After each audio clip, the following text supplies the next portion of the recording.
നമസ്കാരം. ഹേമ കമ്മീഷൻ റിപ്പോർട്ടിന് പിന്നാലെ കേസുകളിൽപ്പെട്ട വിവാദ നായകനായിരുന്നു കൊല്ലം MLA M മുകേഷ്. മുകേഷിനെ കൊണ്ട് കൊല്ലം ജനത പൊറുതിമുട്ടിയെന്ന് വേണം പറയാൻ. MLAക്ക് ഗുണ്ടാപ്പണി കൂടി ഉണ്ടോ എന്നാണ് ഇപ്പോൾ ജനങ്ങൾ തന്നെ ചോദിക്കുന്നത്. സിനിമാ തിരക്കുകൾ കാരണം മണ്ഡലത്തിലെ പല പരിപാടികളിലും MLA പങ്കെടുക്കാറില്ല എന്ന ആരോപണങ്ങളും മുകേഷിനെതിരെ ഉയരുന്നുണ്ട്. കാരണം MLA ആയിട്ട് മുകേഷിനെ കൊണ്ട് ഇതുവരെയായിട്ട് ₹1 പ്രയോജനം പോലും ജനങ്ങൾക്ക് ഉണ്ടായിട്ടില്ല. മണ്ഡലത്തിലെ അസാന്നിധ്യം കൊണ്ട് വാർത്തകളിൽ നിറയുമ്പോഴും പാർട്ടി നേതൃത്വത്തിനും മുഖ്യമന്ത്രി പിണറായിക്കും താല്പര്യമുള്ളത് കൊണ്ട് നിയമസഭയിലും ലോക്സഭയിലും മത്സരിക്കാൻ അദ്ദേഹത്തിന് അവസരം ലഭിച്ചു. 9 വർഷത്തോളം വരുന്ന പൊതുസേവന കാലത്ത് ഫോൺ വിളി വിവാദത്തിൽ MLA പലതവണ ചെന്ന് പെട്ടിട്ടുമുണ്ട്. ലൈസൻസ് ഇല്ലാത്ത വിധത്തിലുള്ള സംസാരങ്ങൾ കൊണ്ടാണ് പലപ്പോഴും മുകേഷ് സൈബറിടങ്ങളിൽ വിവാദ നായകനായി മാറുന്നത്. രാത്രി വിളിച്ച ആളോട് അന്തസ് വേണമട അന്തസ് എന്ന് പറഞ്ഞ മുകേഷിന്റെ ഓഡിയോ ഒരു കാലത്ത് സൈബറിടത്തിൽ നിറഞ്ഞാടിയിരുന്നു. മുൻകാല അനുഭവങ്ങളിൽ നിന്നും അദ്ദേഹം ഒന്നും പഠിക്കുന്നില്ല എന്ന് വ്യക്തമാക്കുന്ന ശബ്ദരേഖയാണ് ഇപ്പോൾ പുറത്തു വരുന്നത്. ജീവൻ വേണമെങ്കിൽ നിർത്തിക്കോ കേട്ടോ. വാർത്തയിലാണ് വീട്ടിൽ വന്നും അടിച്ച് പിരിക്കുന്നില്ലേ? ആരാണ്? അല്ല, എനിക്കൊരു മിസ് കോൾ വന്നോണ്ട് ഞാൻ തിരിച്ചു വിളിച്ചാണ് കേട്ടോ. സാറാണോ? അതെ, അതറിയാമല്ലോ, പിന്നെന്തിനാണ് ആരാണെന്ന് ചോദിക്കുന്നത്? അല്ല സാർ, ഞാൻ 2-3 നമ്പറിൽ വിളിച്ചത്, അതാണ്. ശരി, പറഞ്ഞു. ആരാണ്, എവിടുന്നാണ്?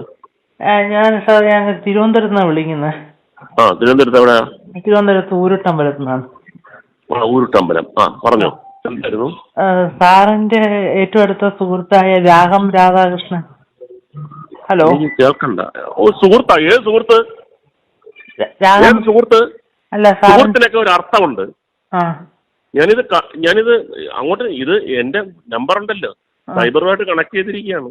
അതെ. കോടതിയുടെ തീരുമാനമാണ്, സൈബറുമായിട്ട് കണക്ട് ചെയ്തിരിക്കുകയാണ്.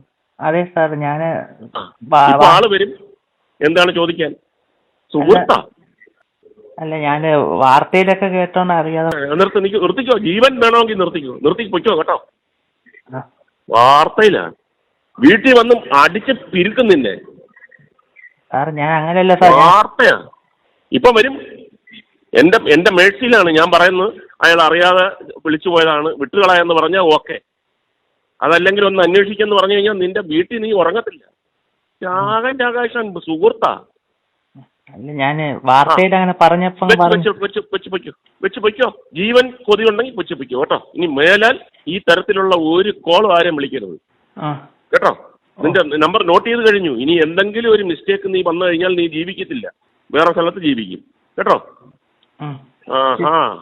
ഇറങ്ങിയിരിക്കുകയാണോ പരിപാടിയായിട്ട്? ശരി, ഓക്കെ. കൊല്ലത്തെ ഒരു മാധ്യമ പ്രവർത്തകൻ എന്ന് ചമയുന്ന രാധാകൃഷ്ണൻ എന്നയാളുടെ ചതിക്കിരയായ പണം നഷ്ടപ്പെട്ട് തിരുവനന്തപുരം ഉരുട്ടമ്പലം സ്വദേശിയായ യുവാവ് MLAയെ ഫോണിൽ വിളിക്കുമ്പോൾ അദ്ദേഹം പ്രതികരിച്ച രീതിയാണ് യുവാവിനെ നടുക്കിയത്. ഒരു MLA എന്ന് പറഞ്ഞാൽ ഒരു ജനങ്ങൾക്ക്, ഒരു പൗരന് അല്ലെങ്കിൽ ഒരു ജനങ്ങൾക്ക് എന്തെങ്കിലും ഒരു സഹായം ഉണ്ടാകുമ്പോൾ ഓടിയെത്തേണ്ടത് ഒരു MLA ആണ്. ഇപ്പോൾ ഉരുട്ടമ്പലം സ്വദേശി കൊല്ലം MLAയെ വിളിച്ചാൽ എന്താണ് പ്രശ്നം? കൊല്ലം MLAക്ക് വേണമെങ്കിൽ തിരുവനന്തപുരത്തെ അല്ലെങ്കിൽ ആ സ്ഥലത്തെ ഏതെങ്കിലും ഒരു MLAയോ അല്ലെങ്കിൽ ഒരു പോലീസിനെയൊക്കെ കണക്ട് ചെയ്ത് കൊടുക്കാനുള്ള ഒരു ധാർമ്മികമായ ഉത്തരവാദിത്തമുണ്ട്. അല്ലാതെ MLA എന്ന് പറഞ്ഞ് ബോർഡിന്റെ ഫ്രണ്ടിൽ ഒരു വെണ്ടക്കാശരത്തിൽ ഒരു ബോർഡ് തൂക്കിയിട്ടിട്ട് ജനങ്ങളുടെ നികുതി പണം വാങ്ങിച്ച് മണ്ഡലത്തിൽ ഒരു തരത്തിലുമുള്ള വികസനവും നടത്താതെ ഏതെങ്കിലുമൊക്കെ ചാനലിൽ ചെന്നിരുന്ന് വെറുതെ പൊട്ടിച്ചിരിച്ച് ലക്ഷങ്ങൾ വാങ്ങിച്ച് ഒരു പണിയുമില്ലാതെ ലക്ഷങ്ങൾ ഇങ്ങനെ വാങ്ങിച്ച് വിവാദവും ഉണ്ടാക്കി ഒരു പ്രയോജനമില്ലാതെ ഇരിക്കുന്ന ഒരു പണിയല്ല MLA എന്ന് പറയുന്നത്. പാർട്ടി ഒരു MLA പദവി ഏൽപ്പിച്ചത് ജനസേവനത്തിനും മണ്ഡലങ്ങളിൽ വികസനവും കൊണ്ടുവരാൻ വേണ്ടിയാണ്. ഗതികെട്ട് വിളിക്കുന്ന യുവാവിന്റെ പ്രശ്നം എന്തെന്ന് പോലും കേൾക്കാൻ കൂട്ടാക്കാതെ ഭീഷണി മുഴക്കുകയാണ് കൊല്ലം MLA ചെയ്തത്. MLA ഭീഷണി മുഴക്കുന്ന ഓഡിയോ ഇപ്പോൾ ആണ് നിങ്ങൾ കേട്ടത്. ഉരുട്ടമ്പലം സ്വദേശി ഗൗതം എന്ന യുവാവ് ഫോണിൽ വിളിച്ചപ്പോഴാണ് മുകേഷ് ഭീഷണി മുഴക്കിയത്. മുകേഷുമായി അടുപ്പമുണ്ട് എന്ന് അവകാശപ്പെട്ടാണ് രാധാകൃഷ്ണൻ ഗൗതമിന് ജോലി വാഗ്ദാനം ചെയ്ത് പണം വാങ്ങിയത്. പണം കൈപ്പറ്റിയ ശേഷം ചതിച്ച രാധാകൃഷ്ണനെതിരെ പോലീസിൽ പരാതി അടക്കം യുവാവ് നൽകിയിട്ടുണ്ട്. MLAയുടെ അടുപ്പക്കാരനെന്ന നിലയിൽ പണം തിരിച്ചു നൽകാൻ ഇടപെടണമെന്നാവശ്യപ്പെട്ട് ഫോണിൽ വിളിച്ച യുവാവിനെ പോലീസ് ബന്ധം അടക്കം പറഞ്ഞ് ഭീഷണി മുഴക്കുകയാണ് മുകേഷ് ചെയ്തത്. ഇതോടെ യുവാവിന്റെ ധൈര്യം മുഴുവൻ ചോരുകയാണ് ഉണ്ടായത്. യുവാവിന്റെ മിസ് കോൾ കണ്ട് MLA തിരിച്ചു വിളിക്കുകയാണ് ഉണ്ടായത്.